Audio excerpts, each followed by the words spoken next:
अध्याय 3 अध्याय 4 अध्याय 5 अध्याय 6 अध्याय 7 अध्याय 8 थोड़ा ऊंची आवाज, अध्याय 9 राज विद्या राजगुरु योग, अध्याय 10 विभूति योग, अध्याय 11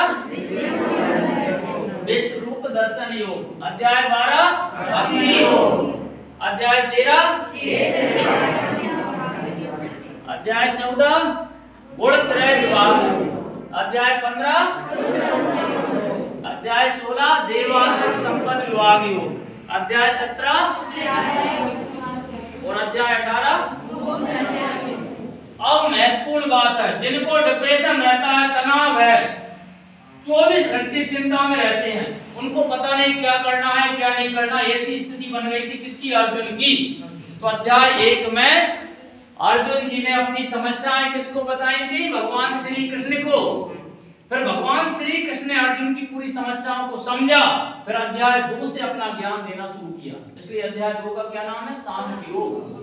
ज्ञान क्या होता है? जिसको सच्चा ज्ञान जानना है वो 2 अध्याय पढ़े। तो जब ज्ञान हमें मिलेगा तो हमें पता लगेगा क्या कर्म करना है, अच्छा क्या होता है, बुरा क्या होता है। तो उसके लिए अध्याय 3 कर्म योग। हम दिन रात कर्म करते रहते हैं, लेकिन अच्छा कर्म कौन सा, बुरा कौन सा, उसके लिए अध्याय 3। और फिर भगवान ने कहा है कि कर्म करते हुए संसार में रहते हुए कैसे हम भगवत प्राप्ति करें, कैसे समस्याओं का समाधान करें, उसके लिए ज्ञान कर्म संन्यास योग। फिर 5वां है कर्म करते हुए भी पाप से मुक्त कैसे रहें, यानी दुर्विचारों, दुर्भावनाओं, दुष्कर्मों से कैसे दूर रहें, उसके लिए कर्म संन्यास योग। अध्याय 6 आत्म संयम योग। हर व्यक्ति कहता है आत्मा को जानो, आत्मा को जानो, तो आत्मा क्या है उसके लिए अध्याय 6 पढ़ें। अध्याय 7 है ज्ञान विज्ञान योग। सूर्य में इतनी चमक कहां से है, इतनी धरती कितनी लंबी थोड़ी है, जल में क्या भरा है, तो मतलब ऐसे ज्ञान विज्ञान, तरह तरह का ज्ञान विज्ञान